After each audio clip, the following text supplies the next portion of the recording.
কাটা হাতে ব্যথা নিয়ে বাড়ির দরজা খুলে নিলয় যখন বাড়ির ভেতরে প্রবেশ করলো, ঠিক তখনই ওর মায়ের চিৎকার কানে আসছে। তার মা আরশিদা বেগম চিৎকার করে বলল, ওই সে জানোয়ারটা কি বাড়িতে এসেছে? ওর থেকে তো একটা রাস্তার কুকুর অনেক ভালো। অন্তত তাকে একটা রুটি কিনে দিলে সে পরের দিন পোষ মেনে যায়। আর আমার বড় ছেলে হয়েছে তো একটা জানোয়ার, অপায় অলক্ষণে অপদার্থ। এত মানুষ মরে খবর শুনি, অথচ সে মরে না কেন? আরশিদা বেগমের কথা শুনে নিলয় কাটা হাতটা জলদি পেছনে লুকিয়ে নেয়। নিলয়ের গায়ে প্রচণ্ড জ্বর, ভেবেছিল বাড়িতে এসে একটু বিছানায় গা এলিয়ে দেবে, কিন্তু সেটা আর হলো না। করুণ দৃষ্টিতে তার মায়ের দিকে তাকালো আবির। আরশিদা বেগম বিরক্ত হয়ে বলল, কিরে, সঙ্গের মতো দাঁড়িয়ে আছিস কেন? তোর মরার খবর কবে শুনবো আমি? আর কত চালাবি? তোর একটু কি লজ্জা করে না বলতো? আমি যে এত কাজ করি সংসারে, তোর বাবাকে খেয়েছিস, এখন কি আমাকেও খেতে চাস? দূর হয়ে যেতে পারিস না এখান থেকে? এত গালমন্দ করে তবুও কি তোর খারাপ লাগে না? আবিরের চোখে পানি চলে এসেছে। বাড়িতে সে আর তার মা সহ ছোট ভাই থাকে। ছোট ভাই অনেক ইন্টারে পড়ে, মায়ের কাছে সেই সবচাইতে কাছের মানুষ, কিন্তু নিলয় তার মায়ের কাছে অভিশপ্ত।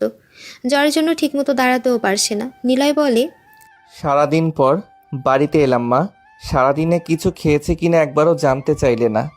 কোথায় ছিলাম জিজ্ঞাসা করলে না। তোর মতো কুলাঙ্গার আর কোথায় থাকবে? ছিলি কোথায় পড়ে? কোন মেয়ের পেছনে? নয়তো সিগারেটের দোকানে? বলি, সিগারেট কেনার টাকাটাও কি তোর কাছে থাকে? বাড়িতে হাঁস মুরগি যা আমি পুষি সব তো শেষ করিস। কবে আর এইভাবে চলবে?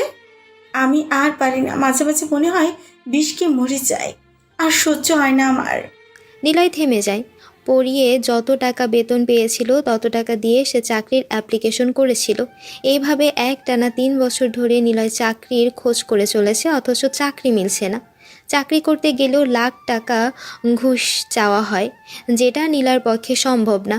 আজকে নিলয় রড কাটার দোকানে কাজ করতে গিয়েছিল। দুপুরের পরে মেশিনে লেগে নিলয়ের বাম হাতটা অনেকখানি কেটে যায়। নিলয়ের যখন কেটে গিয়েছিল তখন নিলয় চিৎকার করে একটা শব্দই বের করেছিল, মা। মা জিনিসটা হলো পৃথিবীর সবচাইতে মহামূল্যবান জিনিস। এটা যার নেই সে সব চাইতে নিঃস্ব। কিন্তু নিলয়ের এমন কথাটা ভাবতেই নিলয়ের হাসি পায়, কারণ নিম্নবিত্ত পরিবারে থাকা বড় ছেলে জানে সংসার কাকে বলে, কত টাকা আয় করতে গেলে কত কষ্ট করা লাগে। নিলয়ের যখন হাত কাটে তখন শ্রমিকেরা কাজ বন্ধ করে নিলয়কে দেখতে থাকে। তখনই মালিক এসে সবাইকে বকাঝকা দেয়, সবাইকে বলে, একজনের হাত কাটছে বলে কি সবাই কাজ বন্ধ রাখবে?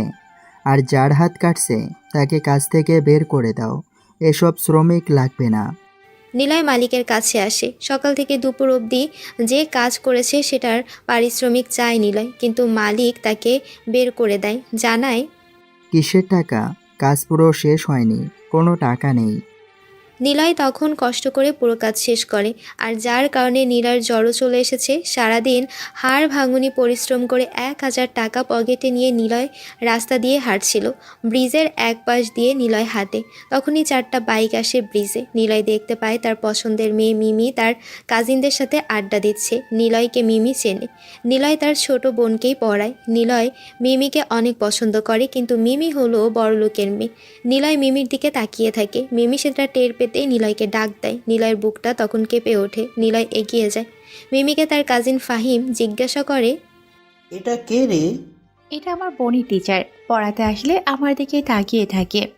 তাই নাকি? তা রাজকুমার, আমাদের মিমিকে কি তোমার ভালো লাগে? ইস, রাজকুমারের দিকে তাকা, সে নাকি আবার মিমিকে পছন্দ করে। ও তো আমাদের বাড়ির কাজের মেয়ের সাথেও যায় না রে। ওই তোর থামবি? চুপ কর, টিচার চলে যান। নিলয় মুচকে এসে সেখান থেকে চলে আসে। নিলয় মিমিকে ভালোবাসে, কিন্তু মিমি বড়লোক ঘরের মেয়ে, সে কি কখনো নিলয়কে মেনে নেবে? নিলয় এসব ভাবতে ভাবতে বাড়িতে ঢোকে, আর ঢুকে নিলয়ের উপরে তার মায়ের মূল্যবান বক্তব্য প্রকাশ পায়। নিলয় চোখের পানি আটকে রেখে বলে, মা, আমি তোমার সন্তান। তুমি জানো না, আল্লাহ পৃথিবীতে একমাত্র সন্তানের জন্য মায়ের দোয়া কবুল করে। আমাকে তুমি মৃত্যু কামনা করো, তোমার কি একটুও খারাপ লাগে না? না, লাগে না। তোর মতন একটা অকর্মণ্য ছেলে মরলে আমার কষ্ট হবে না। সংসারটা চলছে না, এটা সেটা বিক্রি করে তোকে পড়াশুনো করিয়েছে, কমার্সের স্টুডেন্ট হয়ে একটা চাকরি জোগাড় করতে পারিস না? তোর মতন অপদার্থ যেন কারো ঘরে জন্ম না নেয়। বাপটাকে তো খেয়েছিস, আবার আমাকে খাচ্ছিস। ধুর মা, সারাদিন পর বাড়িতে এসে রোজ একই কথা শুনতে ভালো লাগে না। আমার সাথে কখনো ভালো করে দুটো কথা বলেছ? যেদিন কাজ করে টাকা এনে দেই সেদিন টাকাটা নিজের কাছে রাখো। বাড়িতে ঢুকলেই খালি টাকা টাকা করো। আর আমি বাপকে মারছি? আমি কি তাকে মরতে বলেছিলাম? মরছে, ভালো করছে। না হলে তোমার মতো একজনের সাথে সংসার করতে পারতো না। আরশিদা নীলার কথা শুনে এগিয়ে আসে নিলয়ের কাছে, তারপর ঠাস ঠাস করে দুটো চর বসিয়ে দেয়। নিলয় চুপচাপ দাঁড়িয়ে থাকে তার মায়ের সামনে। আরশিদা বেগম বলে, জানোয়ার ছেলে, তোকে মেরে ফেললেও আমার কষ্ট হবে না। পড়াশোনা শেষ করেছিস, একটা চাকরি জোগাড় করিসনি কেন? কথা বলতে তো পারিস খুব। সারাদিন এই পেপারস সেই পেপারস নিয়ে পড়ে থাকিস কেন? আমাকে কি তোর ব্যাংক মনে হয়? আমার কাছে টাকা চাইলেই পাবে, বাজার করা লাগে না। আর আমি কোথাকার? ধুর, তুমি মা হও, তুমি সন্তানের জন্য দোয়া করবা, কিন্তু তুমি সবসময় আমার প্রতি বিরক্ত প্রকাশ করেছো। ছোট একটা ভাই আছে, কই তাকে তো কখনো এমন করো না। তাকে কাছে ডেকে সবসময় আদর করেছো। আমাকে কখনো ভালো রান্না হলেও ঠিকমতো খাবার দাওনি। মুখের উপর তর্ক করবি না, জানিস ও ফোনে চেপেও এখন টাকা আয় করতে পারে। তুই কি করিস? খালি বাইরে ঘোরা। যা, খাবার বন্ধ তোর জন্য। নিলয় আর দাঁড়ায় না সেখানে, রুমে চলে আসে। অনেক কান্না পাচ্ছে নিলয়ের, কিন্তু সে বড় হয়েছে, কাঁদবে না। ক্ষুধার চোটে পেটে বালিশ চেপে রাখলো নিলয়। চোখ বন্ধ করে তার বাবার কথা ভাবতে থাকে। নীলার বাবা মাসুদ ছিল একজন ছোট্ট ড্রাইভার, প্রাইভেট চালাতেন। মাসুদ একদিন অনেক অসুস্থ হয়। সেদিন বৃষ্টি হচ্ছিল। অসুস্থ হওয়ার কারণ হলো তার বাবার কিডনিতে সমস্যা হয়েছিল। টাকার অভাবে সেটার চিকিৎসা করাতে পারতেন না। সংসারে টানাপোড়েন, তার উপর নিলয় অনার্স পাস করেও বেকার। ছেলেকেও তার টানতে হচ্ছে। সব মিলিয়ে তিনি নিজের দিকে খেয়াল করেনি কখনো। সেদিন আর পেটে ব্যথা সহ্য করতে পারছিল না। আরশিদা বেগম কত করে বলতো ডাক্তার দেখানোর কথা, কিন্তু মাসুদ বলতো, ডাক্তার তো পরে দেখাবো, ও নিলয়ের আগে একটা চাকরি হোক। সে অনেক চাকরির ফর্ম কিনে, টাকা লাগে তো, ইন্টারভিউ তো থাকে, সেখানে যেতে টাকা লাগে। আর তাছাড়া বালু কাপড় না পরে গেলে কি কেহ চাকরি দেবে? আরশিদা বেগম বিরক্ত হলো, কিন্তু তারও কিছু করার নেই। সেদিন রাতে ব্যথা এতটাই বেশি হয় যে নিলয় সেটার সহ্য করতে পারে না। নিলয় তার বাবাকে কাঁধে তুলে নিয়ে হাসপাতালের দিকে যেতে থাকে। পেছনে আরশিদা বেগমও দৌড়াচ্ছিল, কিন্তু মামুন সাহেব বেশিক্ষণ ব্যথা সহ্য করতে পারে না। রাস্তায় তিনি মারা যান। মামুন সাহেব মারা যেতে আরশিদা বেগম এসবের কারণে নিলয়কে দোষ দিতে থাকে। তার মায়ের ধারণা নিলয়ের কারণে মামুন সাহেব মারা গিয়েছে। নিলয় অনার্স শেষ করেছে, 3 বছর হয়েছে, আর পড়াশোনার দিকে এগোতে পারেনি। সংসারের হাল ধরার জন্য সে চাকরির খোঁজ করতে থাকে, কিন্তু কপালে যদি চাকরি না থাকে তাহলে কিভাবে পাবে? বর্তমানে টাকা ছাড়া কিছুই সম্ভব না। মেধার মূল্য কেউ দিতে জানে না। নিলয় পড়াচ্ছে। মিম একবার আসে সেই রুমে। নিলয় তাকিয়ে থাকে সেদিকে। মিম মুচকি হাসলো। নিলয় মিমকে দেখে দুর্বল অনুভব করে, কিন্তু নিলয়ের পরক্ষণেই মনে পড়ে এটা কখনোই সম্ভব না। মিমকে সে দূর থেকেই ভালোবাসবে, কখনো সেটা প্রকাশ করবে না। ভালোবাসা প্রকাশ করতেও একটা যোগ্যতা লাগে। নিলয়ের সেই যোগ্যতা নেই। থাকে ভাঙাচুরা একটা বাড়িতে। বৃষ্টির দিনে টিনের ফুটো থেকে বৃষ্টির পানি চুয়ে পড়ে। নিলয় কত রাত এভাবে ঘরে থেকেও যে ভিজেছে সেটা নিলয়ের মনে পড়লেও হাসি পায়। মিমি ডাকলো নিলয়কে। এই যে শুনবেন, জি। পড়ানো শেষে আমার সাথে দেখা করবেন, আমি বাড়ির সামনেই থাকবো। আচ্ছা। নীলার মনে পুলকিত অনুভূতির জ্বর বইতে শুরু করেছে। পরিস্থিতি বাস্তবতা ভুলে সে মিমিকে নিয়ে আবার কল্পনাতে ডুব দেয়। বাড়ির পাশের প্রতিবেশী নাদিম আসে নিলয়ের বাড়িতে। নিলয়ের মাকে চিৎকার করে ডাকতে থাকে। ওই আরশিদা, আরশিদা, কোথায় তুই? বাইরে আয়। আরশিদা বেগম দৌড়ে বাহিরে আসে। মাথায় কাপড় দিয়ে নাদিবের সামনে এসে দাঁড়ালো। নাদিব গালি দিয়ে বলে, ওই মাগি, টাকা নিচ্ছিস কতদিন হয়েছে? আমার 20,000 টাকা কবে দিবি? টাকা কি গাছে ধরে? চাইলো আমার পাবি। ওই আমার টাকা দে, টাকা দে। ভাই একটু সময় দেন, বাড়িতে আমার ছোট ছেলে আছে, ওর কলেজে লেগেছিল টাকাটা, আর আমি একটু ওষুধ কিনেছিলাম। একটু সময় দেন, সব টাকাটা দিয়ে দিব। চুপ কর খান মাগি, আর 6 মাস হয়ে গেছে টাকা নিচ্ছিস। সময় দিতে দিতে বছর হয়ে গেছে। তোর বাড়িতেও তো এমন কিছু নেই যে তোর থেকে আমি টাকা উসুল করব। ঠিক তখনই দুটো ছাগল দেখতে পায় নাদিব। আরশিদার চুল ছেড়ে দেয় সে। আরশিদাকে ধাক্কা দিতে সে মাটিতে গিয়ে পড়ে। তারপর এগিয়ে যায় ছাগল দুটোর দিকে। খাসি ছাগল দুটো বেশ ভালোই দেখতে হয়েছে। আরশিদা বেগম অনেক কষ্টে টাকা জমিয়ে দুটো ছাগল কিনে পালছিল। কখন কি কাজে লাগবে ভেবে রেখেছিল। ভেবেছিল এর মধ্যে যদি নিলয়ের একটা চাকরি হয় তাহলে তার সংসারটা ঠিক হয়ে যাবে। কিন্তু নিলয়ের চাকরি তো দূরের কথা, কোনো কাজই তো সে পারে না।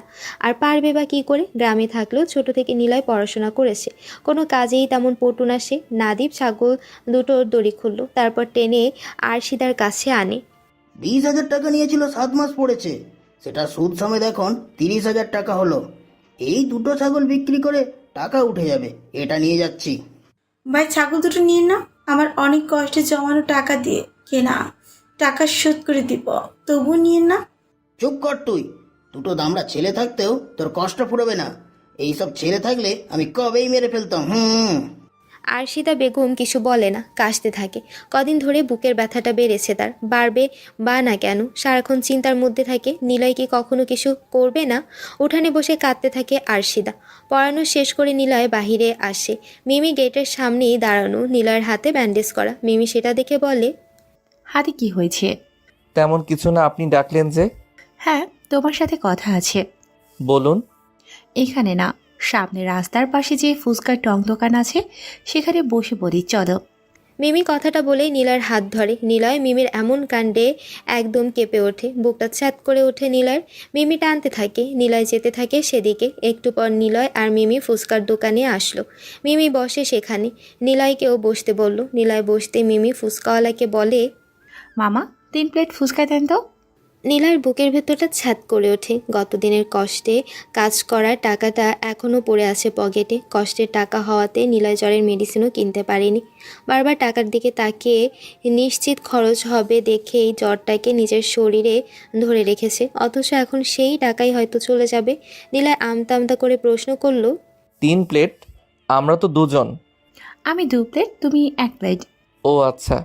নিলয় মুচকি হেসে বসলো চেয়ারে। মনে মনে বলে, যাক, 3 প্লেটে খুব বেশি টাকা খরচ হবে না। বাকি টাকা দিয়ে চাল কিনে নিয়ে গেলে মা অন্তত আজকের মতো কথা শোনাতে পারবে না। ফুচকা চলে আসে। নিলয় যখন মুখে তুলতে যাবে ঠিক তখনই মিমির বাকি কাজিনগুলো চলে আসে সেখানে। মিমি, আমরা চলে আসছি। ফুচকা খাচ্ছিস? ডাকলি, এখন অর্ডার দে। হ্যাঁ, আমি কিন্তু 2 প্লেট করে নেব। আমিও বাদ যাবো কেন? নিলয় ভাইয়ের সাথে আসছিস, খাওয়াবে সে। আচ্ছা মামা, সবাইকে 2 প্লেট করে ফুচকা দাও। নিলয়ের গলা শুকিয়ে যায়। নিলয় যে এখানে আছে সেটা কারো এখনও যেন চোখে পড়েনি। নিলয় বুঝতে পারছে না কি করবে। ফুচকাওয়ালা সবাইকে 2 প্লেট করে ফুচকা দিয়ে গেল, কিন্তু ওরা 2 প্লেট করে নিয়ে থামেনি। সব মিলিয়ে ওরা প্রায় 980 টাকার বিল করলো। সবার খাওয়া শেষ। নিলয় চুপচাপ বসে আছে। নিলয়ের দিকে তাকালো মিমি। কি ব্যাপার, বসে আছো যে? যাও বিলটা দিয়ে আসো। বিল? আমি মানে? হ্যাঁ, যাচ্ছি। নিলয় চলে আসে ফুচকাওয়ালার কাছে। তারপর পকেট থেকে কষ্টে অর্জিত 1000 টাকার নোট দিয়ে দেয়। 20 টাকা ফেরত নিয়ে যখন সে মিমিদের ওভারে আসলো, মিমি তখন তার কাজিনদের বাইকে উঠে চলে যায়। নিলয় শুধু বোকার মতো তাকিয়ে দীর্ঘ এক শ্বাস ছাড়ে। মিমিরা হাসতে থাকে। মিমি, ছেলেটাকে বোকা বানালাম কেমন বল? সব তো আমার প্ল্যান। এভাবে খেতে পারলেই হেভি হবে। চান্দু বুঝলোই না তাকে বাজ দেওয়া হচ্ছে। থাম তো, চল ঘুরতে যাব। মিমিরা চলে যায়। নিলয় মাথা নিচু করে রাস্তার পাশ দিয়ে হেঁটে বাড়ির দিকে ফিরছে। তবে ওদিকে তার মা আরশিদা বেগম উঠানে বসে কাঁদতে থাকে। এমন সময় তার ছোট ছেলে অনিক আসে সেখানে। অনিক এসে তার মাকে বলে, মা, চিন্তা করো না, আমি তোমার পাশে সবসময় আছি। মা, এই যে আমি অনলাইনে কাজ করে 2000 টাকা পেয়েছি, এটা তোমার জন্য। অনিকের দিকে তার মা আরশিদা বেগম তাকায়। ছোট ছেলেটা কত ভালো, আর বড়টা হয়েছে একটা কুলাঙ্গার। আরশিদা বেগম অনিকের মাথায় হাত বোলাতে থাকে। অনিক তার মাকে জড়িয়ে ধরে বলে, মা, চিন্তা করো না, আমি তোমার পাশে সবসময় আসি। অনিক চলে আসে সেখান থেকে। আরশিদা বেগম জানে না অনিক কেমন ধরনের ছেলে, কারণ অনিক এই 2000 টাকা তার মায়ের মুরগি চুরি করে বিক্রি করেই আবার তার মায়ের কাছে টাকা দিয়েছে। আর এই মুরগি চুরির কথাটা অনিক তার মাকে বলবে আবিরের নাম করে। আবির বাড়িতে আসে। আরশিদা বেগম বসে আছে বারান্দায়, খুঁটির সাথে হেলান দিয়ে। আবির এসে সামনে দাঁড়ায়। আরশিদা বেগম তার বড় ছেলে আবিরের দিকে তাকায়। আবিরকে দেখেই তার মা বলে, জানোয়ার অপদার্থ কুলাঙ্গার ছেলে, তোর মতো একটা ছেলেকে জন্ম দিয়ে আমি ভুল করেছিলাম। বাড়ি থেকে বের হয়ে যেতে পারিস না, মরতে পারিস না, এভাবে আর কত চালাবি? মা, কেবল বাড়িতে আসলাম, আসতে না আসতেই তুমি এমন কথা শোনাতে থাকবে? আমার খারাপ লাগা ভালো লাগা কি তোমাদের কাছে কিছুই না? মুখের উপরে কথা বলিস বেয়াদব কোথাকার। কয় টাকা দিচ্ছিস তুই আমারে? কি করেছিস সংসারে? বড় দামড়া হয়ে সংসারের প্রতি তোর নজর আছে? তোর পড়াশোনার জন্য আমি যে টাকা নিয়েছিলাম সেই টাকা শোধ করতে পারিনি। পাওনাদার এসে সেই টাকার বদলে গরুটাকে নিয়ে চলে গেছে। তোর মতন একটা কুলাঙ্গার জানোয়ার জন্ম দিয়েছিলাম, এটাই আমার বড় ভুল ছিল। এই যে দেখ আমার হাতে 2000 টাকা, এই টাকাটা কে দিয়েছে জানিস? তোর ছোট ভাই অনেক দিয়ে গেছে। আর তুই বড় হয়ে আমার হাতে একটা টাকাও দিতে পারিস না। তোর মতো এত অপদার্থ ছেলে যেন কারো ঘরে না হয়। আমার জীবনটা কেন আল্লাহ তুলে নেয় না? আমি মরতে চাই। কবে একটু শান্তি দিবি আমাকে বলবি তো? মাঝে মাঝে মন চায় তোকে বিষ খাইয়ে মেরে ফেলি। আমার তোকে দেখতে ইচ্ছেই করে না। নিলয় মাথা নিচু করে দাঁড়িয়ে থাকে, চোখ দিয়ে পানি টপ টপ করে পড়ছে, কিন্তু নিলয় কি বলবে বুঝতে পারছে না। কি করবে সে? কোথাও কাজ মেলে না, আর যেখানে কাজ মেলে সেখানে ওয়ার্কার প্রয়োজন। নিলয় তো শুধুই পড়াশোনা করেছে, কোনো কাজ তো সে শেখেনি। না পারছে সব কিছু সহ্য করতে, না পারছে মরে যেতে, আর না পারছে কিছু করতে। নিলয় পড়াশোনাতে ভালো, সব সময় ক্লাসে প্রথম হয়েছে, কিন্তু সেসব এখন ফিকে হয়ে গেছে। আসলেই সেই ভালো ছেলে হয় যে ক্লাসে ফার্স্ট না হয়ে জীবনে পরিবারের জন্য কিছু করতে পারে। নিলয় সেটাতে ব্যর্থ। নিলয়ের শুধু একটা মাথা আছে, এছাড়া আর কর্ম করে খাওয়ার মতো কিছুই জানে না নিলয়।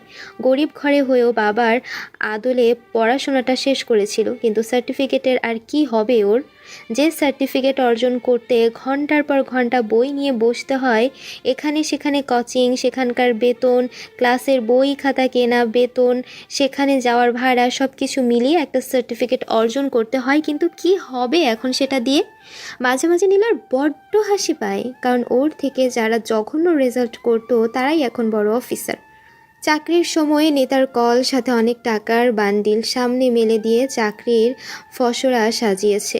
আর নিলয় মেধা বিক্রয় কাছে এখনও শূন্যের কোঠাতে পড়ে আছে।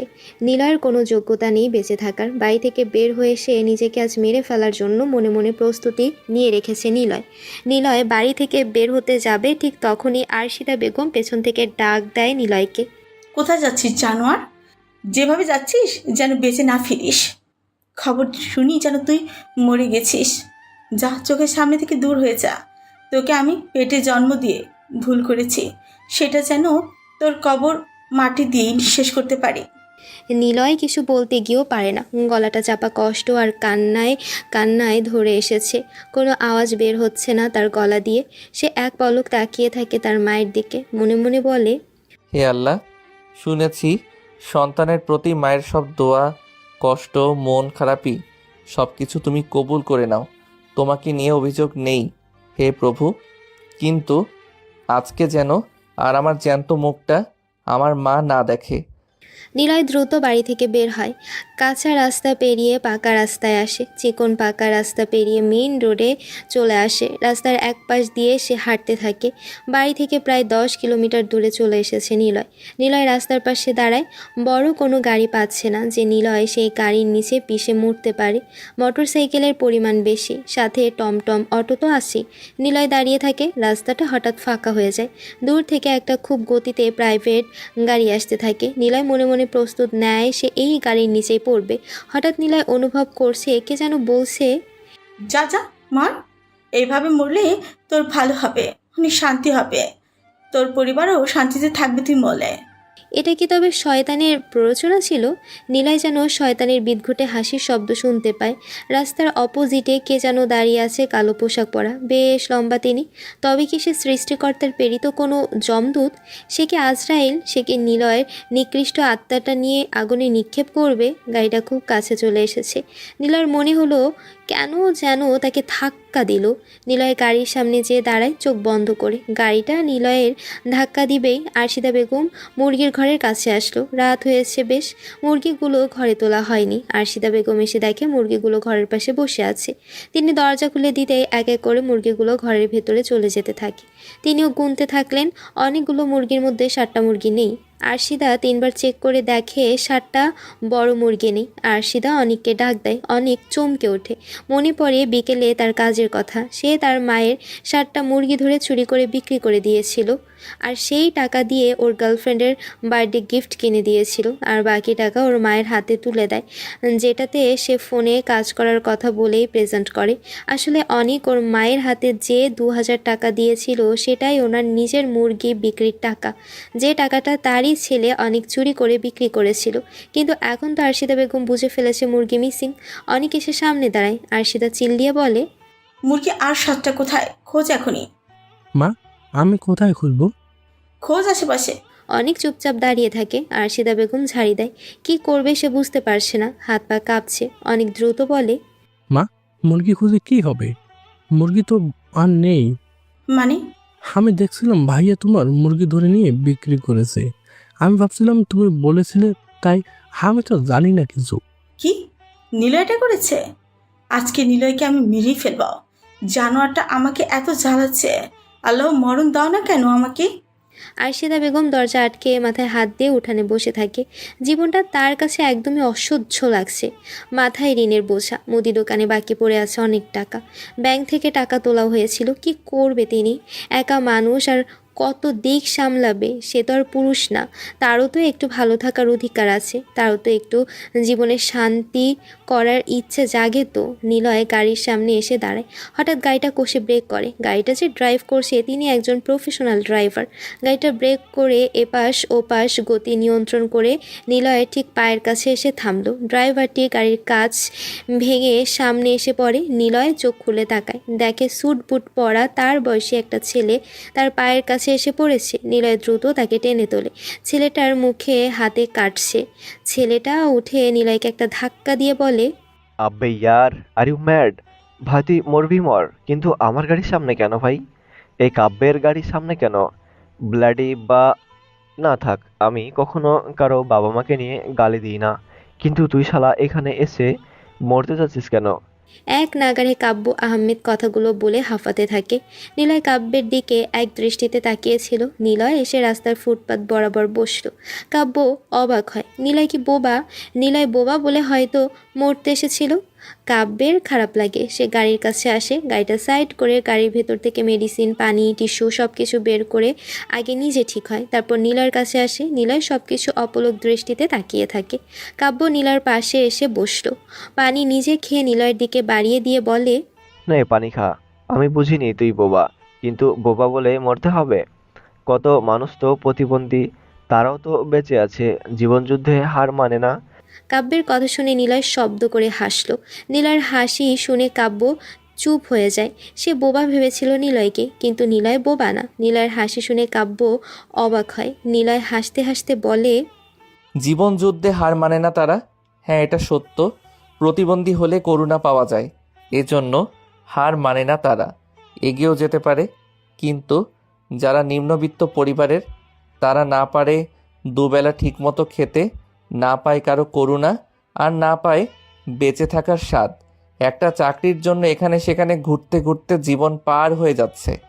জন্ম দিয়েছে যে মা, সেই মা তার সন্তানের মৃত্যু কামনা করে। আর কি ব্যর্থতার কথা শুনতে চাস? কাব্য হাসলো নীলার কথা শুনে। সে ফুটপাতে শুয়ে পড়ে। আকাশ একটা চাঁদ উঠেছে, তবে মাঝে মাঝে 4টা কালো মেঘের আড়ালে ঢেকে যাচ্ছে। কাব্যের হাসি শুনে নিলয় অবাক হয়। কি ছেলে এটা? ওর জন্য তার গাড়ি নষ্ট হলো, সে আহত হলো, অথচ তাকে এখনও ছেলেটা মারল না। নিলয় কাব্যের কথা শুনতে থাকে।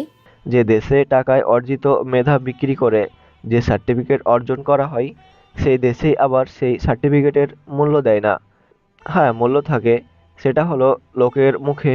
মানুষ বলবে অমুক ছেলেটা শিক্ষিত, কিন্তু সেই মানুষগুলো কখনো এসে বলবে না খেয়েছিস কিছু, সার্টিফিকেট মাই ফাক। নিলয় অবাক হয়।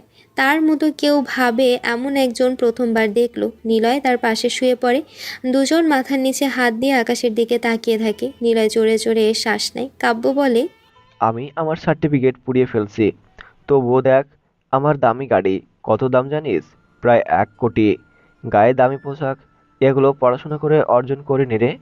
বলছি না পড়াশোনা খারাপ, কিন্তু আমাদের দেশে যে সিস্টেম, তাতে পড়াশোনা করলে কেবল শিক্ষিত হতে পারা যায়, কিন্তু বেঁচে থাকা যায় না। কি করিস তুই? তার আগে বল, তুই মরতে কেন যাচ্ছিস? এই যে জীবন যুদ্ধে আজীবন সার্টিফিকেট অর্জন করে গিয়েছি, শেষে এসে চাকরির পিছনে ছুটেছি, কিন্তু কোনো লাভ হয়নি। বাড়িতে মা, ছোট ভাই আছে, কি করব? টাকা নেই, কাজ নেই, পেটে খাবারও নেই। বেঁচে থাকাটা একটা তামাশা তো, এজন্য মরে যাচ্ছি। মাঝে মাঝে আল্লাহর কাছে জানতে ইচ্ছে করে, কেন প্রাণ দিয়ে দুনিয়াতে পাঠালে? জন্ম নেওয়াটা ভুল ছিল, নাকি গরিব হয়ে জন্মটা দোষের ছিল? ও, কাজ করবি? নিলয় শোয়া থেকে উঠে বসলো। কাব্যও বসলো। নিলয় ঘুরে কাব্যের দিকে তাকায়। কাব্য বলে, দেখ, তোকে আমি চিনি না, প্রথমবার তোকে দেখছি। এটা একটা অনাকাঙ্ক্ষিত ঘটনার পরেই, তবুও তোকে তুই করে বলছি। বল, কাজ করবি? কি কাজ? কাব্য সিগারেটের প্যাকেট বের করলো, নিলয়ের দিকে বাড়িয়ে দেয়। নিলয় কখনো স্মোক করেনি, তবুও আজকে সেটাই করতে ইচ্ছে করছে। নিলয় কাপা কাপা হাতে সিগারেট নেয়। প্যাকেটটা কাব্য তার পাশেই রাখলো। কাব্য নিজের সিগারেটে একটা টান দিয়ে নিলয়ের দিকে না তাকিয়ে বলে, পড়াশোনার সাবজেক্ট কি? কমার্স নিয়ে পড়েছি। বিজনেসে মাথা আছে, কাজে আসবে। বল, কাজ করবি? কি কাজ? জুয়া খেলবি? দেশের ভিতরে যত ক্যাসিনো কোম্পানি আছে, যত বার আছে, সবগুলোতে যে ক্যাসিনো খেলা হয়, জুয়া খেলা হয়, খেলবি সেটা? শেয়ার মার্কেটিং করবি, দিনে রাতে হবে জুয়া। প্রয়োজনে কাউকে খুন, ক্লান্তিতে ঘুম, দুটোই করতে পারবি।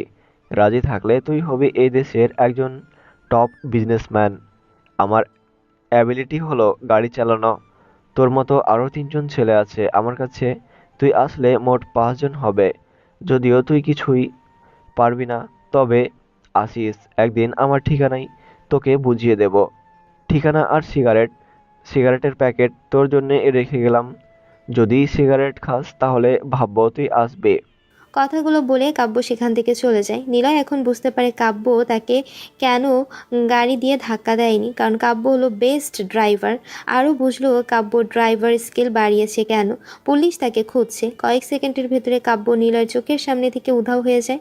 পুরো রাস্তায় আর কেউ নেই। সে সিগারেটের দিকে তাকালো। একটা কার্ড পড়ে আছে পাশে। নিলয় কার্ডটা হাতে নিয়ে মুচকি হাসে। তারপর সিগারেটের প্যাকেট আর লাইটার হাতে নিয়ে সিগারেটে আগুন জ্বালায়। ফুটপাতে শুয়ে শুয়ে সে এক মনে আকাশের দিকে তাকিয়ে সিগারেট টেনে যাচ্ছে। তবে কি তার জীবনে নতুন কিছু হতে যাচ্ছে? মাথার বাম পাশটায় একটু চিনচিনে ব্যথা শুরু হয়েছে।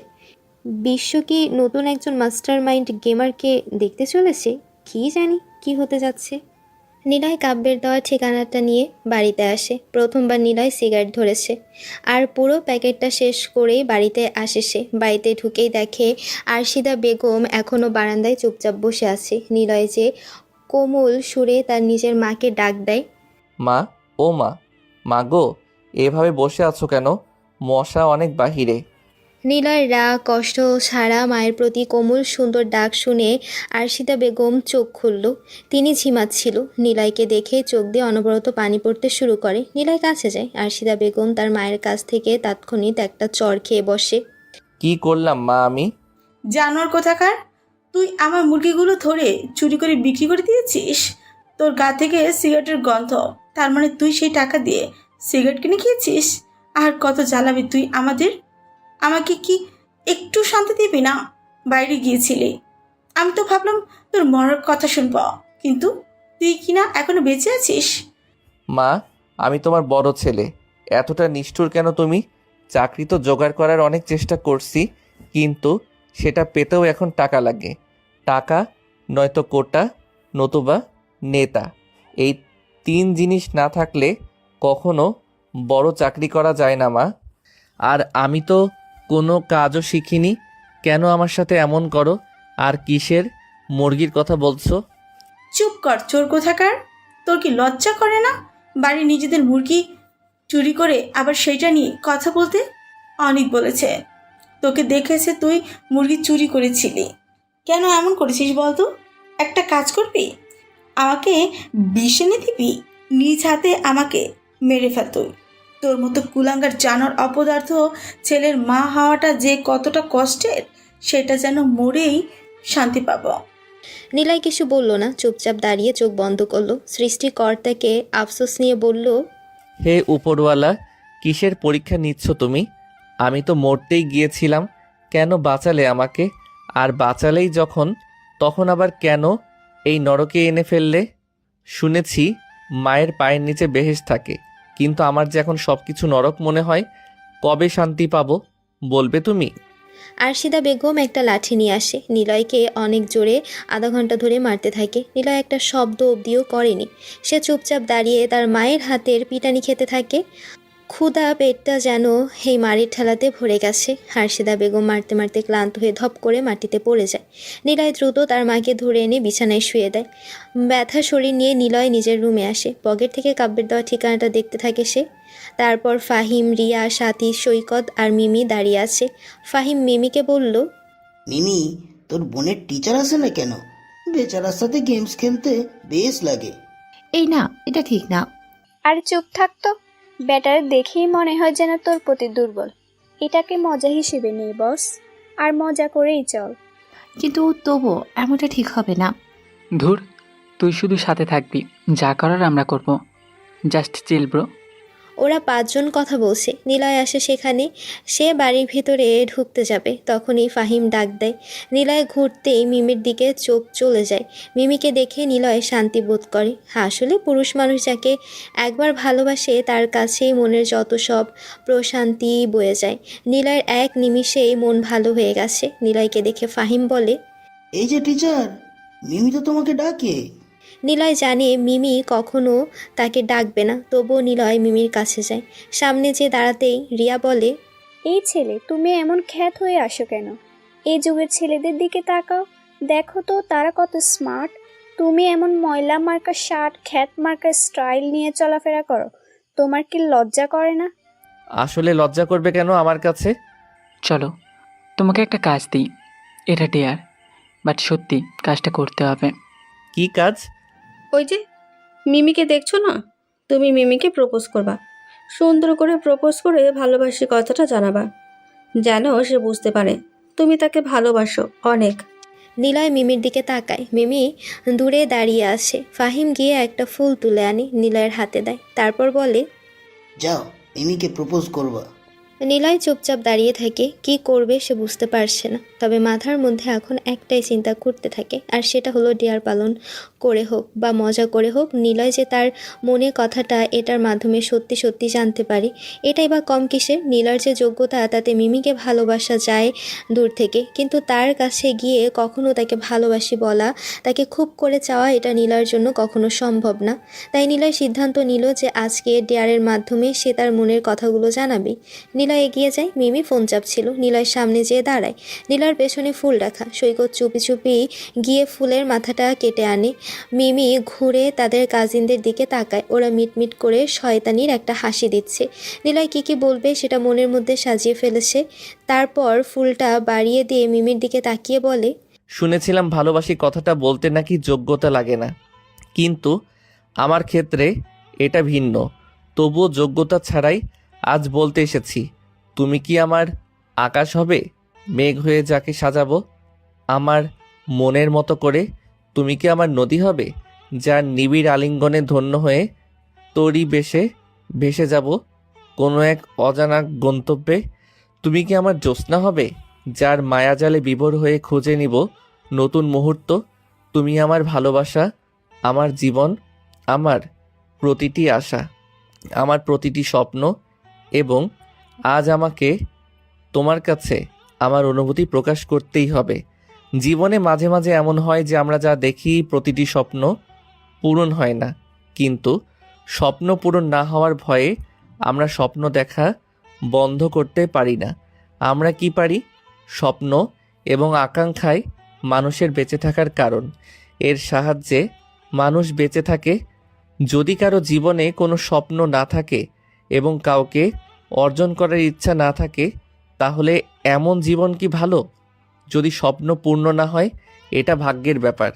কিছু পরিমাণে আমাদের প্রচেষ্টার অভাব, কিন্তু আমাদের কাউকে পাওয়ার অপূর্ণতা ঘটে শুধুমাত্র আমাদের ভালোবাসার শক্তির অভাবের কারণে। আকাঙ্ক্ষায় আমরা আমাদের ভালোবাসা এবং আমাদের মিলনের যে স্বপ্ন দেখেছি তা অবশ্যই পূরণ হবে। কেউ আমাদের থামাতে পারবে না। আমাদের মিলনের এই স্বপ্ন কবে পূরণ হবে, কবে আমাদের এই ইচ্ছা পূরণ হবে জানি না, তবে এটি অবশ্যই হবে। কারণ আমি শুনেছি যে প্রেম যদি সত্যি হয় তবে সমগ্র মহাবিশ্ব আমাদের ভালোবাসার সাথে মিলিত হয়ে সাহায্য করে। প্রেম যদি সত্য হয় তবে সমগ্র বিশ্ব প্রেমের সামনে মাথা নত করে। সুতরাং অপেক্ষা করো, আমাদের ভালোবাসা তার গন্তব্য খুঁজে পাবে একদিন ঠিকই। কারণ আমি তোমাকে ভালোবাসি। অল্প সময়ে খুব বিচ্ছিরিভাবে তোমাতে আসক্ত হয়ে গেছি, ফেরাতে পারবো না আর কোনোভাবেই নিজেকে। নিলয় একবারে কথাগুলো বলে মিমির চোখের দিকে তাকায়। মিমি হা করে তাকিয়ে আছে নিলয়ের দিকে। এতটা সুন্দর প্রপোজ মিমি এর আগে কখনো পায়নি। মিমি যেন কোনো এক কল্পনাতে চলে যায়। নিলয়ের পেছনে থাকা কাজিনগুলো যেন অবাক হয়ে গেছে। নিলয় এভাবে প্রপোজ করবে তা কখনো ভাবেনি ওরাও। নিলয় ফুলটা বাড়িয়ে দিয়ে দেখতে পায় সেখানে ফুল নেই, আছে ডাল। নিলয় কিছু বলতে যাবে তখনই মিমির কাজিনেরা সামনে আসে। নিলয়ের থেকে ফুলের ডালটা নিয়ে নিলয় চলে যেতে বলে। অনেক রোজ রোজ রাস্তার পাশে ঝালমুড়ি খেতে পারবো না। তুমি দেখো না আমার বান্ধবীরা সবসময় তার বয়ফ্রেন্ডের সাথে দামি রেস্টুরেন্টে খায়, আর তুমি আমাকে এসব হাবিজাবি খেতে দাও। ধুর।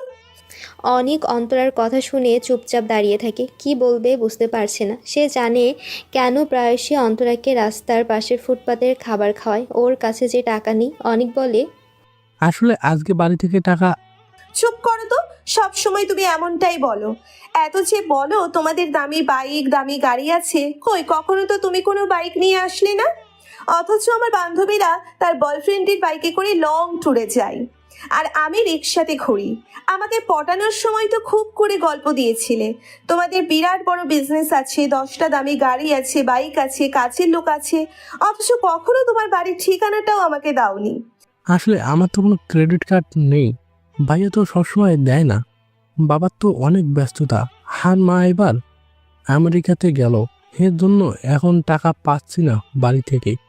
মা বাড়িতে নেই বলেই তো ভাইয়া আমাকে গাড়ি টাকা দেয় না, বুঝছো না। আচ্ছা যাও, তোমাকে কালকে রেস্টুরেন্টে নিয়ে খাওয়াবো। সত্যি বলছো তো? হ্যাঁ সত্যি বলছি, খাওয়াবো, বাট আজকে টাকা আনতে ভুলে গেছি। ঝালমুড়ির টাকাটা দাও না শোনা।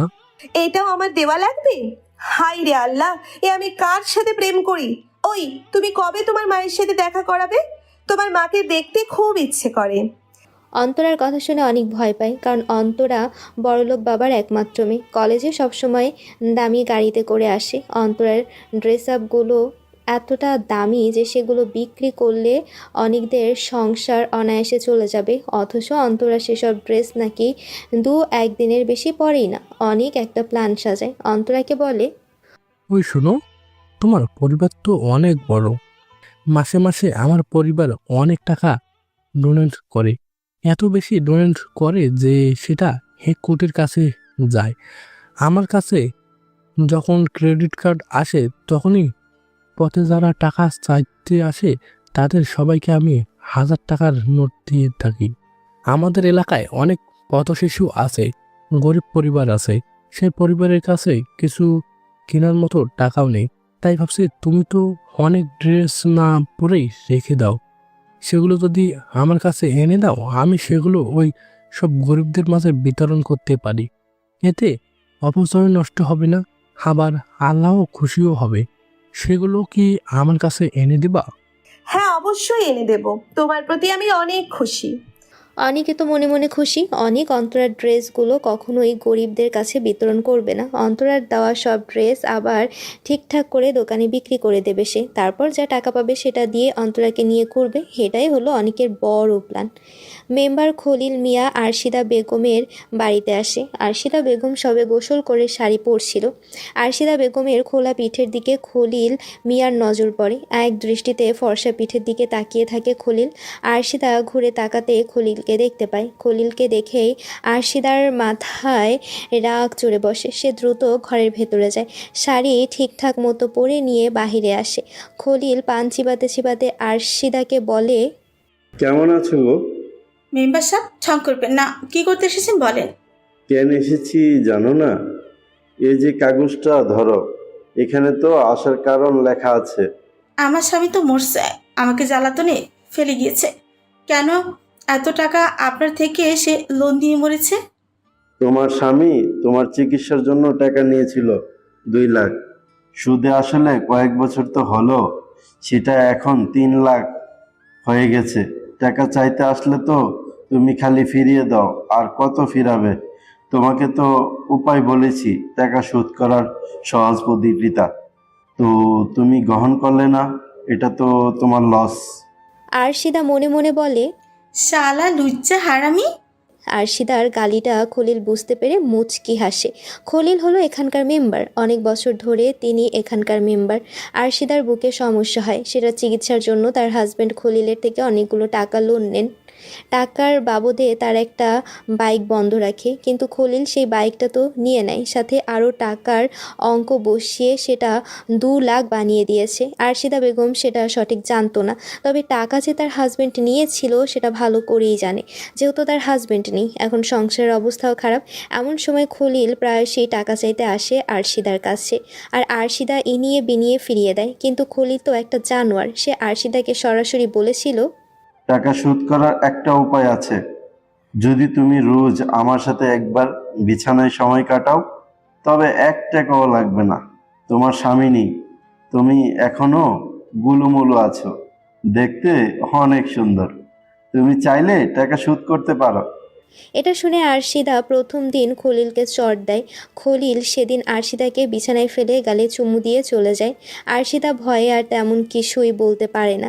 এদিকে উপায়ও নেই, আবার সহ্য করার মতো ক্ষমতাও যে তার কাছে নেই। কিন্তু সন্তানদের দিকে তাকিয়ে সে খলিলের প্রস্তাবে রাজি হতে পারে না। কি গো সোনা, কি ভাবছো? আচ্ছা যাও, আরেকটা অফার আছে তোমার জন্য।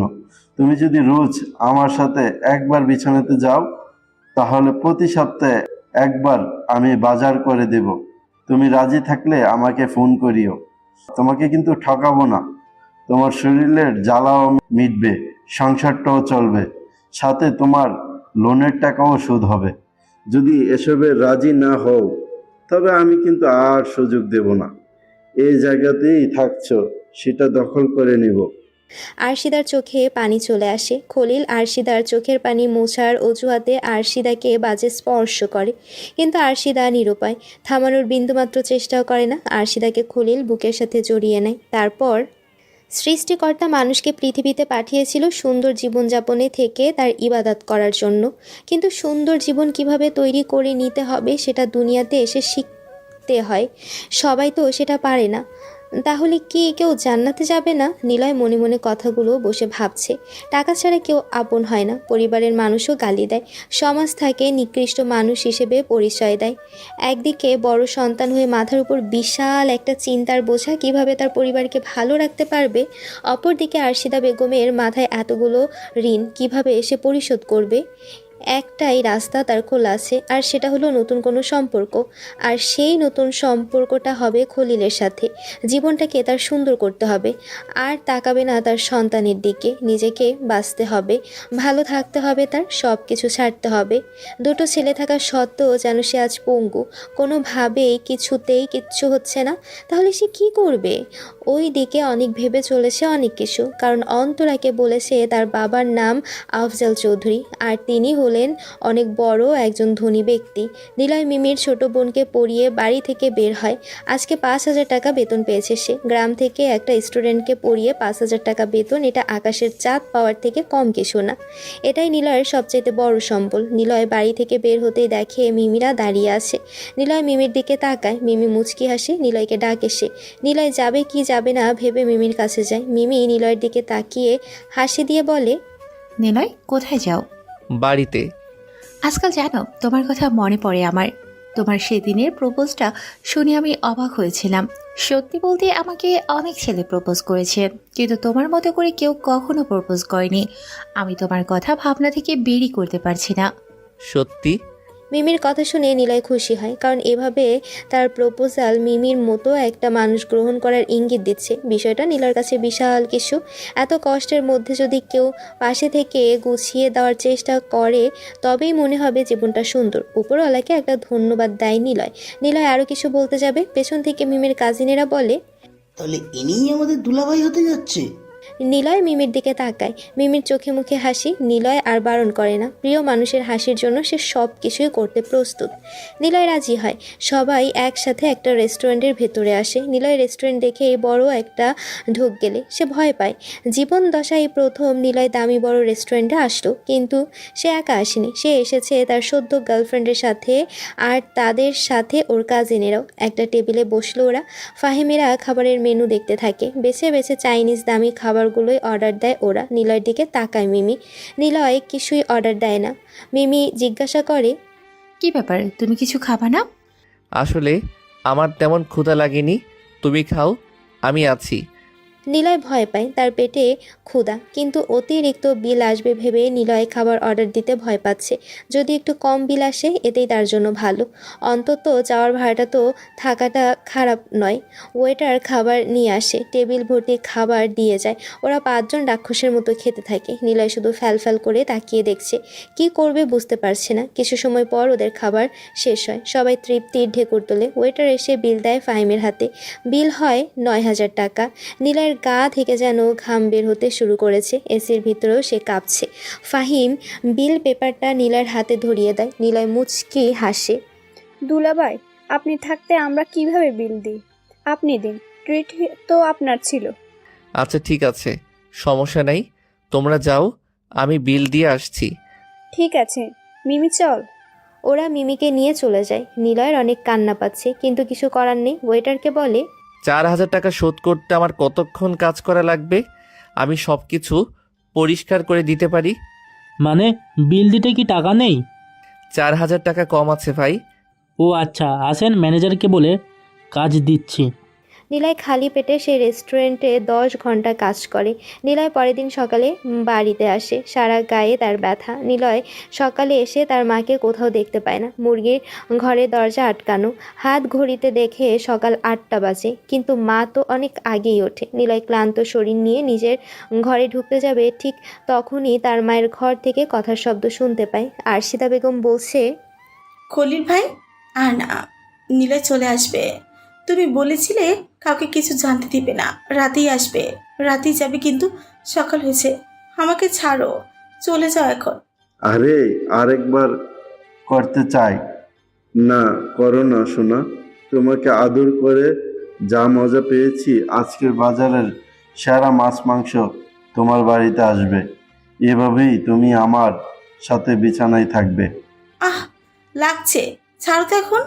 নীলার বুকটা ছ্যাত করে কেঁপে উঠল। বুকের বাম পাশে হঠাৎ ব্যথা অনুভব করে। মাথাটা যেন বিগড়ে যেতে থাকে। সে বারান্দায় ধপ করে বসে পড়ল।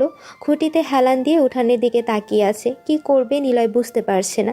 এভাবে কিছু ঘটবে নিলয় কখনো কল্পনা করেনি। নিলয়ের বাবার থেকে নিলয়ের মায়ের বয়সটা ছিল প্রায় অর্ধেক।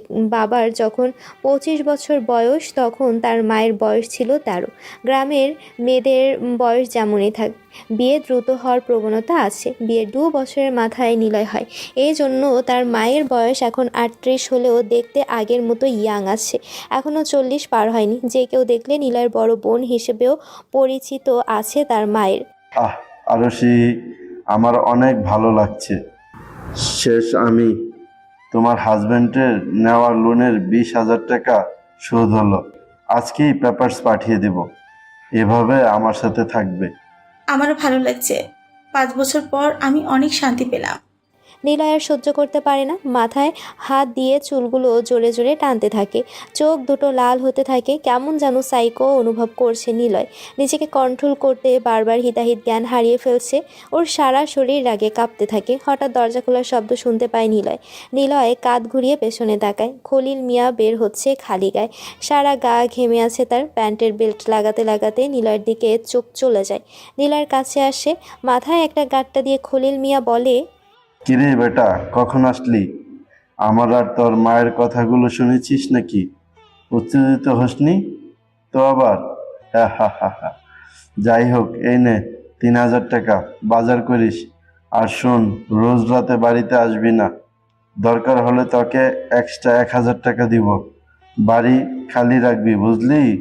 খলিল মিয়া নিলয়ের গায়ের উপরে টাকা ছুঁড়ে মারে। তারপর তিনি শার্ট পরতে পরতে সেখান থেকে চলে যায়। নিলয় চোখ দুটো রক্তবর্ণ আর হাত দুটো মুষ্টিবদ্ধ করে খলিলের চলে যাওয়ার দিকে তাকিয়ে থাকে। কপাল বেয়ে নিলয়ের ঘাম নিচের দিকে গড়িয়ে পড়তে থাকে। নিলয় 1,000 লাল 3টে নোটের দিকে তাকিয়ে থাকে। নিলয়ের চোখের পলক পড়ে না। 1 মিনিট পর আরশিদা বেগম রুম থেকে বের হয়। টিন শেডের ভাঙাচুরা একটা বাড়ি ওদের। দরজা খোলার শব্দ যেন বিশাল হয়। রুম থেকে বের হতেই আরশিদা বেগম নিলয়কে দেখে। প্রথমে নিলয়কে দেখে তিনি চমকায়, পরক্ষণে নিজেকে সামলে নিয়ে চিৎকার করে বলতে থাকে, আসছে আমার কুলাঙ্গার অপদার্থ ছেলেটা। তা আপনার রাজকার্য শেষ হয়েছে? কি এমন রাজকার্য করেছিলেন শুনি যে রাতেও বাড়িতে আসেন না? রাতে বাড়িতে আসলে তো তোমাদের কাজে ডিস্টার্ব হতো মা, সেটা কি ভালো দেখাতো মা?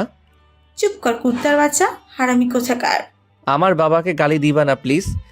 তোমার যার সাথে আনন্দের সময় কাটালে তার দেওয়া নোংরা টাকাগুলো তুলে নিয়ে যাও। 1 টাকা আয় করার মুরত নেই, আবার আসছে লেকচার মারতে। কুত্তার বাচ্চা, হারামির বাচ্চা, তোর মুখ দেখাতে লজ্জা করে না? লজ্জা? সেটা তো তোমার থাকা উচিত। সারা রাত কী করছো সেটা আমি জানার পরও আমার সাথে লজ্জা ছাড়াই কথা বলছো। ছি মা, তুমি আমাদের সবাইকে এভাবে ঠকালে। এই শোন, তোর বাপের নেওয়া লোন শোধ করছি, বুঝেছিস? আমার জীবনটা তো তোরে শেষ করে দিয়েছিস। আমার কি শান্তির প্রয়োজন নেই? এত টাকা লোন, সেটা কি কেউ ছাড় দিবে? তাই বলে তুমি বেশ্যার মতো হবে মা? আরশিদা বেগম এসে নীলয়ের গালে ঠাস ঠাস করে দুটো চড় দেয়। নীলয় চড় খেয়ে জোরে হাসতে থাকে। নীলয়ের পাগলামি আচরণ আগে কখনো দেখেনি আরশিদা। নীলয় নিজেও জানে না সে কি বলছে বা কি করছে। কথায় আছে তো, মা যদি বেশ্যাও হয় সে তবুও মা, মাই থাকে। মায়ের কোনো আকার নেই। যে জন্ম দিয়েছে সে মা হবেই, এটা হলো চরম সত্য। কিন্তু বাহিরের সবাই সেই মাকে যদি বেশ্যা বলে সেটা মানা যায়, কিন্তু নিজের সন্তানের মুখ থেকে এটা শোনাটা হাজার ছেলের সাথে শোয়া কোনো মেয়ে সহ্য করতে পারে না। নিলয় হাসি থামায় না, তার মাথা পুরো বিগড়ে গেছে। নিলয় হাসতে হাসতে বলে, কি ব্যাপার আজকে অল্প চর, কোনো কথাও যে বলছো না? থামলে কেন? মারো আমাকে। আমি সারা জীবন তোমার আদরের থেকে গালি শুনেছি বেশি। আদর তো কখনো দাওনি। আমারও তো জীবন আছে মা একটা। আজ 3 দিন হলো আমি বাড়িতে খাইনি, কোনো রকম বাহিরে আধপেটা খেয়ে আছি। জানতে চাওনি মা আমি কেমন আছি? সারা শরীরে ব্যথা, জ্বর নিয়ে বাড়িতে এসেছি। কখন এসে কপালে হাত বোলাওনি, খালি টাকা চেয়েছ। কাজ করি না বলে খোটা দিয়েছ। আসলে পৃথিবীর সবাই টাকার নেশায় আসক্ত। আজকে তোমাকে একটা কথা বলছি মা, আমি নিলয় জীবনে নারী শরীরের নেশায় আটকাবো না। আমি আটকাবো টাকার নেশায়। আমি এত বেশি টাকা বানাবো যে দেশের সবাই এক নামে চিনবে মা। কিন্তু আমি কখনো কোনো বেশ্যার শরীর স্পর্শ করব না। নীলজ চুপ কর, আমার সামনে থেকে যা। তোর কথা আমার সহ্য হচ্ছে না। 2 টাকা আয় করার মুরত যার নেই, তার মুখে থেকে নীতি কথা মানায় না। হা হা হা। নিলয় বাড়ি থেকে বের হয়ে আসে। আরশিদা বেগম নিলয়ের জায়গাতে গিয়ে বসলো। 2 চোখ দিয়ে পানি টপ টপ করে নিচে গড়িয়ে পড়ছে। মানুষের জীবনটা এত বিষাক্ত কেন? এমন কোটি কোটি মানুষ আছে যাদের জীবনে বিষাক্তের রেশ কাটে না। কেন হয় এমন? আল্লাহ কি তবে এসব বান্দাদের ভালোবাসে না? সৃষ্টিকর্তার ভালোবাসাতে কেউ বৈষম্য আছে? কিন্তু এটা তো ভাবাটাও পাপ। পাপ হলেও মানুষের এই বিষাক্ত জীবন তো আর ঘোচে না। কি করবে তারা? সৃষ্টিকর্তা কি তাহলে তার বান্দাকে নিয়ে খেলতে, পরীক্ষা নিতে পছন্দ করে? জীবনটা তো ছোটই। সৃষ্টিকর্তার পরীক্ষা দিতে দিতেই তো জীবনের সব আয়ু ফুরায়।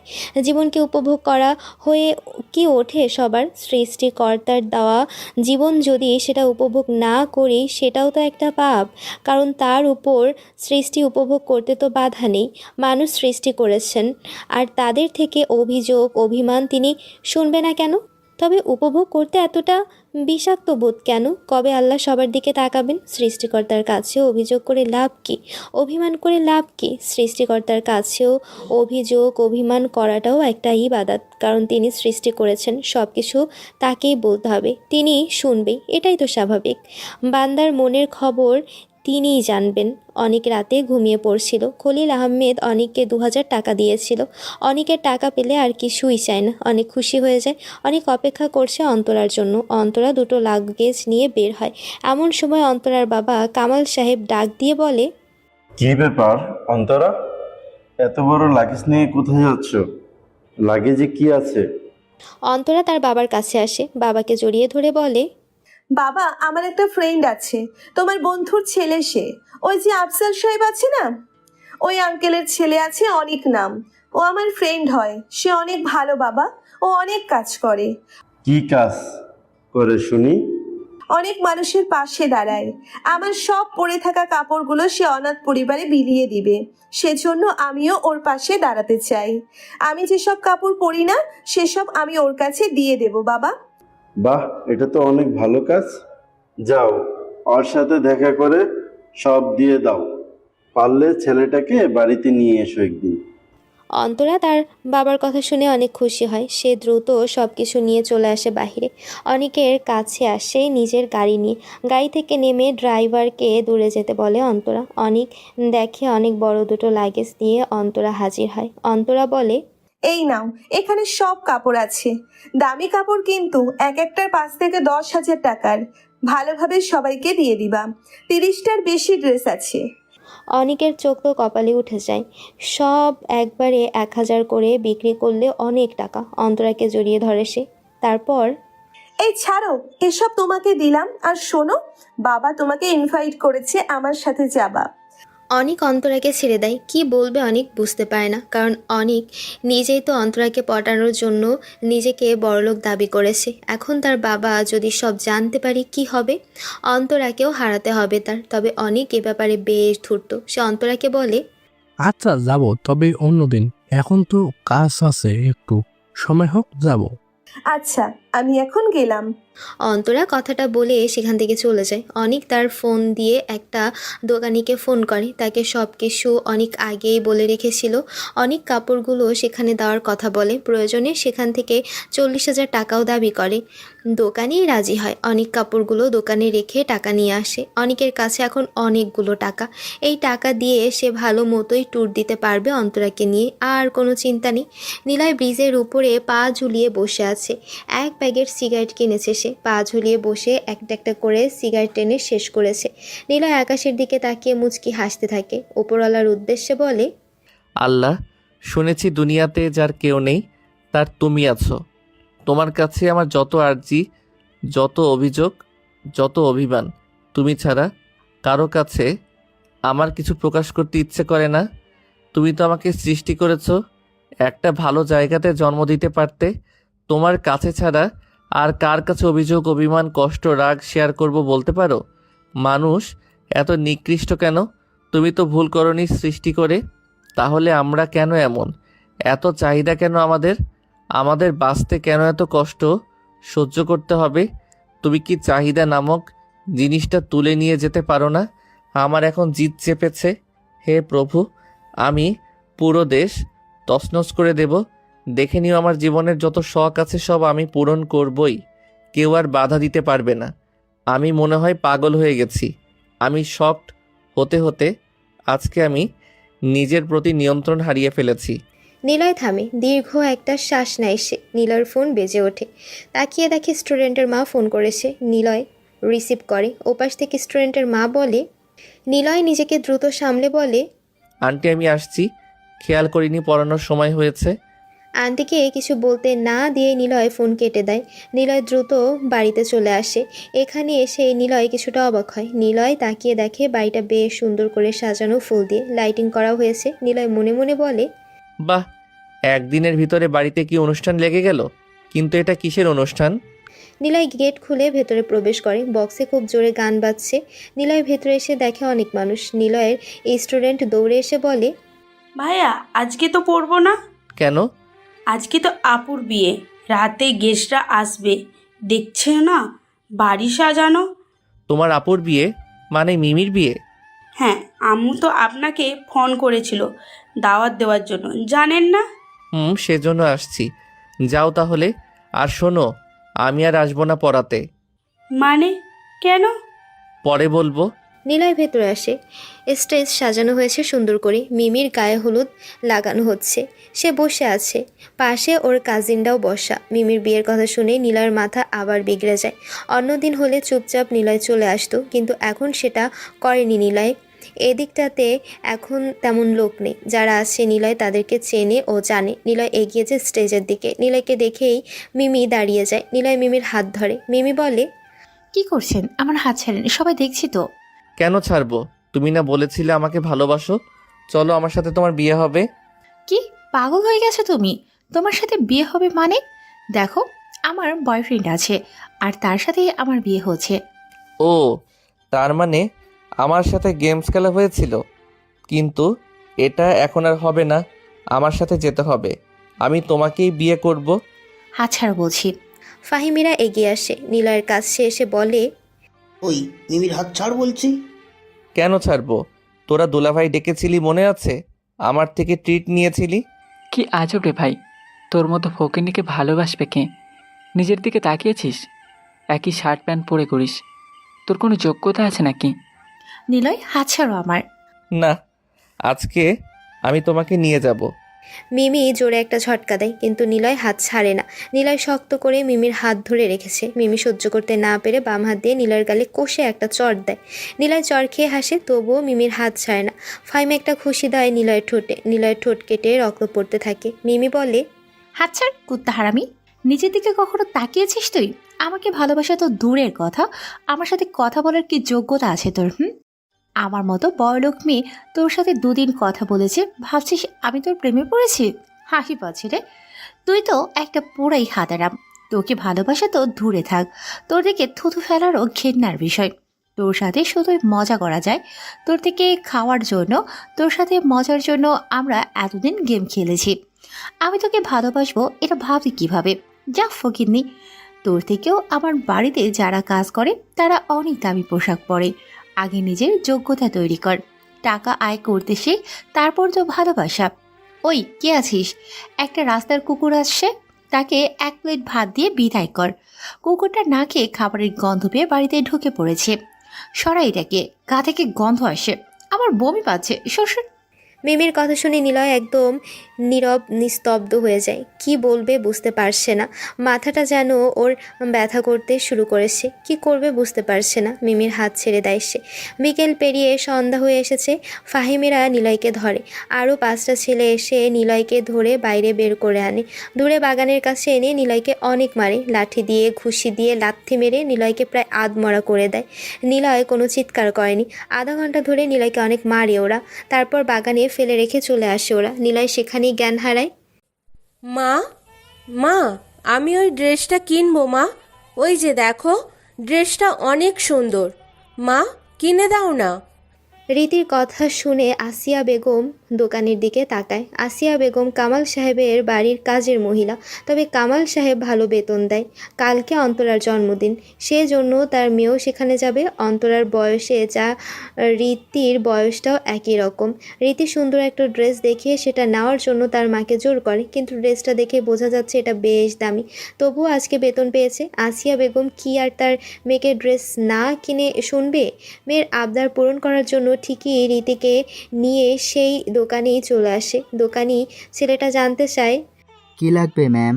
রীতি ম্যানিকুইনের দিকে তাকিয়ে বলে, ওই যে ডার্ক ব্লু কালারের যে ড্রেসটা দেখছেন, ওইটা লাগবে। ওটা অনেক ভালো লেগেছে। ম্যাম, ড্রেসটা বেশ দামি, আপনার জন্য ফিক্সড প্রাইস। আজকে এসেছে আমাদের দোকানে 3500 টাকা ড্রেস। এত দাম? তাহলে থাক। ম্যাম, আপনাকে বেশ মানাবে ড্রেসটাতে। কিন্তু এটা অনেক দাম। ঠিক আছে, প্যাক করছি তাহলে। দোকানি ড্রেসটা প্যাক করে দেয়। রীতি অনেক খুশি। এত সুন্দর ড্রেসটা যেন সে কম দামেই পেয়েছে। মনে হচ্ছে ড্রেসটা 10,000 টাকা দাম। রীতি খুশি মনে বাড়ি ফেরে। ওদিকে অন্তরা অনেককে কল দেয়। অনেক নেশা করতে থাকে। 40,000 টাকা থেকে 10,000 টাকার সে নেশাতে উড়িয়ে দিয়েছে। অনেক তার মায়ের সব জিনিস চুরি করে বিক্রি করত, সেই টাকা দিয়ে নেশা করে বেড়াতো। সেদিন রাতে খলিল তাকে টাকা দেয়। অনেক নিজেই বাড়ি ছিল না, ঘুমানোর নাম করে বাইরে আসে। বন্ধুদের ডেকে নিয়ে ড্রিঙ্কস কিনে এনে এনে একসাথে বসে নদীর পাড়ে গিয়ে খায়। আজকেও সেটাই করছে অনেক। হঠাৎ অন্তরার কল আসাতে নিজেকে স্বাভাবিক করে দূরে আসে, কলটা রিসিভ করে। আর বলো না, নামাজ পড়ছিলাম তাই ফোন ধরতে পারিনি, সরি। ইস, তুমি কত ভালো। বলো কি হয়েছে? কালকে আমার বার্থডে, জানো তো নিশ্চয়ই? হ্যাঁ গো, সেটা কি আমি বলতে পারি? কালকে তুমি আসবা, তোমাকে সবার সাথে পরিচয় করিয়ে দিব। রাখি এখন। অন্তরা ফোন কেটে দেয়। সে চিন্তায় পড়ে যায়, কিভাবে যাবে সে। তবে এসব ভাবনা এখন বাদ দিয়ে এসে আবার নেশা করতে ব্যস্ত হয়ে পড়ে। কলেজে যাবার নাম করে খারাপ ছেলেদের সাথে মিশে নষ্ট হয়ে যায়। নিলয়ের জ্ঞান ফিরেছে। মিমির বিয়ে শেষ। চোখ মেলে তাকিয়ে দেখে সে এখনও সেই বাগানের ভেতরে ঝোপের আড়ালে পড়ে আছে। নিলয় উঠে দাঁড়ায়। মিমির বিয়ে শেষ। নিলয় বাড়িটার দিকে তাকিয়ে দীর্ঘশ্বাস ফেলে, তারপর হাসতে হাসতে সেখান থেকে চলে আসে। বিড়বিড় করে বলে, যোগ্যতার কথা বললি তুই, দেখিস আমার যোগ্যতা কি। নিলয় হাত ঘড়ির দিকে তাকায়। রাত 1টা বাজে। নিলয় বাড়িতে আসলো। বাড়িতে এসেই দেখে বারান্দায় 3 জোড়া জুতা পড়ে আছে। এক জোড়া মায়ের, আরেক জোড়া খলিলের, আরেকটা কার। নিলয় এগিয়ে আসে।